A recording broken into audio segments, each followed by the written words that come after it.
Buenos días, muchas gracias, señora Presidente. Con su venia, hago presente que comparece el abogado Mauricio Andrés Campos Moncada en representación de la parte recurrente apelante, con el objeto de que se revoque la sentencia definitiva dictada por el juzgado familiar respecto de precisamente la sentencia en virtud de la cual se condenó a mi representado como autor de actos de violencia intrafamiliar. Todo ello recurro en tenor a lo siguiente. En este procedimiento no se acreditaron fehacientemente los hechos de violencia intrafamiliar. Lo primero, el hecho fundante, lo que se alega, lo que se denuncia como hecho fundante de violencia intrafamiliar, no resultó ser acreditado ni justificado por un mínimo estándar probatorio. ¿En qué se basó la sentencia, su señoría ilustrísima? En los dichos de la demandante y en dos informes psicológicos, no periciales, psicológicos emitidos por una misma profesional y que son contradictorios entre sí. Mi representado, en un primer momento, en su ingenuidad y hasta el día de hoy, alegando la inocencia de los hechos, cometió el error de aplicar el dicho que nada hace, nada teme, y consideró que no era necesario ir con abogado a la audiencia preparatoria. Tremendo error, pues asistió sin abogado a la audiencia preparatoria, no contestó demanda y no ofertó prueba. Pregunto, ¿debemos pensar que es inocente por esto? Claramente que no, su señora ilustrísima. Sigo preguntando, ¿debemos pensar que es culpable? Claramente tampoco. Pero esto ocurrió y recién asumió su defensa esta parte, este abogado compareciente, para la audiencia de juicio. No obstante lo anterior, insisto, conductas de violencia psicológicas o físicas que pudiese haber cometido mi representado no resultaron probadas. ¿Ocurrieron los hechos denunciados? No sabemos, su señora ilustrísima, porque no se acreditaron. Es esencial acreditar el hecho fundante para poder condenar. Estoy seguro que estarán de acuerdo con esta premisa. Ahora, consecuencias de la inexistencia de un hecho fundante, ¿cuáles son? No podemos hacer una relación causa-efecto. Sin hecho fundante no hay relación de causalidad. Las eventuales consecuencias y daños psicológicos sufridos por la demandante, que aparecen acreditados en este informe psiquiátrico psicológico, acreditan eso, una afectación psicológica, pero tampoco acreditan ningún hecho de violencia imputable en el representado. Puede existir el daño psicológico, pero puede tener otras causas, tal cual lo señala el informe el informe de la profesional de la evaluación psicológica, que más adelante me referiré, en donde se hace mención a la infancia de la demandante. Tenemos daño, pero no tenemos hecho fundante imputable a mi representado por falta de prueba. ¿Vamos a permitir, su señora ilustrísima, que con este pobre estándar de prueba se condena a las personas por violencia intrafamiliar solo con la declaración de la demandante y con la existencia de daño psicológico no atribuible de manera exclusiva a mi representado? Vamos a los informes, su señora ilustrísima, respecto de ambas partes, pero resultan ser contradictorios. Uno de ellos, respecto de mi representado, establece que sí tiene perfil de persona violenta. Y el otro informe, y en este mismo informe dice que respecto de las personalidades, de las características de personalidad de mi representado, podría tener un perfil tendiente a ejercer violencia intrafamiliar. ¿Eso es suficiente, su señora ilustrísima, para condenar a una persona por acto de violencia intrafamiliar? Se menciona en la sentencia por la profesional que estas evaluaciones se hicieron con un desfase de 9 meses. No pudo contrastarlos. Pero bueno, si no se pudo contrastar, no podemos acreditar entonces. Y no hay más pruebas. ¿Sirve eso para establecer una causalidad, una causa-efecto entre un hecho fundante no aprobado y una afectación psicológica? Pareciera ser que aquí hay una afectación psicológica, pero que no es imputable a actos no acreditados respecto de mi representado.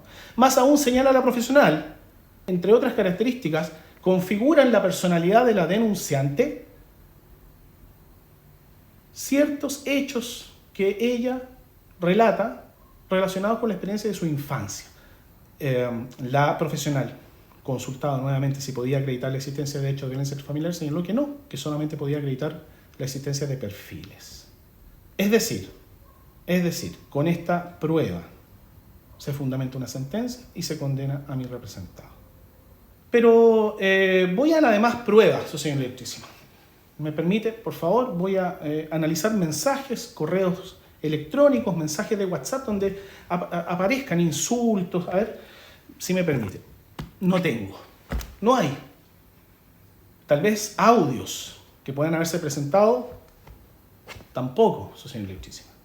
Veamos la declaración de los testigos, si usted me permite. ¿Qué dijeron los testigos aportados por la parte que tiene que probar? Veamos el testigo número 1, no hay. Número 2, no hay. Número 3, no hay.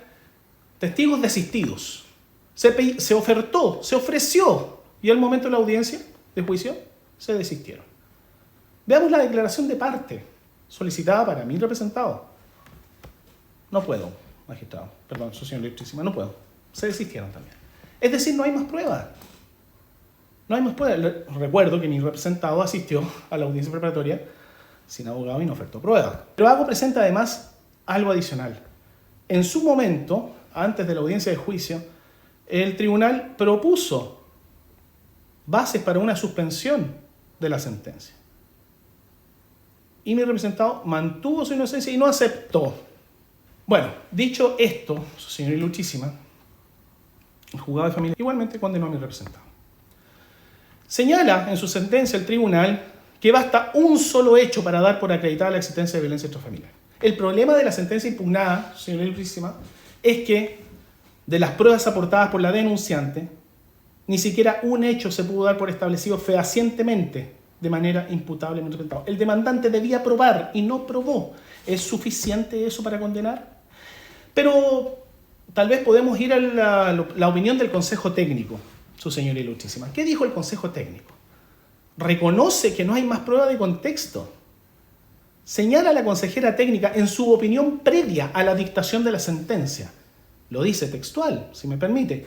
Los expertos y la doctrina en materia de violencia intrafamiliar sostienen que se deben contrastar las pruebas aportadas unas con otras a fin de establecer la verosimilitud de los hechos de violencia intrafamiliar denunciados. Bueno, los invito a contrastar. Hagamos este ejercicio. Podemos tomar entonces la declaración de la demandante y contrastarlo con testigos. No podemos. Con audios, mensajes, correos. No podemos. Con la declaración de parte. No podemos. Con el informe psicológico. No podemos, porque el informe no acredita hechos. No hay más pruebas. Pero se procedió a condenar igualmente a mi representado con un estándar de prueba menos que mínimo. ¿Cuál es la explicación de esta demanda, de esta denuncia? Es el quiebre de la relación afectiva entre las partes que no fue asumido por la demandante. Hay un estándar de prueba bajísimo. Si me permite, su señoría ilustrísima, la introducción de la perspectiva de género y la eliminación de toda discriminación y prejuicio al momento de fallar, como lo sostienen los tratados internacionales, en ningún caso puede interpretarse como ausencia absoluta de estándar probatorio en caso de violencia intrafamiliar que permita dictar condenas con el solo relato de la denunciante o con mínimas pruebas e incluso contradictorias, como es el caso. Otro antecedente que no fue ponderado por la sentencia es que la propia denunciante reconoce que durante la relación no fue víctima de violencia intrafamiliar, ni de insulto, ni de golpe, y eventualmente el conflicto habría comenzado después del término de la relación. No obstante, el informe psicológico evacuado concluye la existencia de una situación de violencia desde el inicio de la relación. O sea, si aquí podemos contrastar algo, el resultado es que no se puede concordar el relato de la denunciante con la conclusión del informe. Lo cierto es que la denunciante, la demandante, se vio profundamente afectada por el término de la relación y el nuevo inicio de la relación de mi representado y posterior matrimonio. Todo lo cual concuerda además con las diversas acciones judiciales intentadas por la denunciante en todo este periodo, e incluso una medida de protección respecto de la hija en común previa por abuso sexual y desechada por el mismo tribunal, por infundada. A pesar de la escasez de la prueba ofrecida por la denunciante, tampoco el tribunal acuó, haciendo uso de sus facultades probatorias oficiosas, no decretó otras pruebas que hubiesen permitido al menos corroborar, contrastar, como lo dicen los expertos y la doctrina, o por último fundamentar de manera más consistente con un lógico y mínimo estándar probatorio de la sentencia impugnada. En conclusión, su señoría ilustrísima, hecho fundante no probado, informes psicológicos contradictorios y que no acreditan hechos de BIF. No hay testigos, no hay mensajes, no hay audios, no hay declaración de parte, no hay más prueba de contexto, no hay con qué contrastar una prueba con otra, no hay relación de causa-efecto. Lo que sí hay es un estándar probatorio bajísimo y una condena que no tiene fundamentos suficientes en concepto de esta parte. Por tanto, su señoría ilustrísima, solicito se revoque la sentencia impugnada, rechazando en consecuencia la demanda de violencia intrafamiliar dictada por el Tribunal de Familia, diciembre de 2023, en razón de los fundamentos del recurso y los antecedentes alegados. Muchas gracias. Muy bien.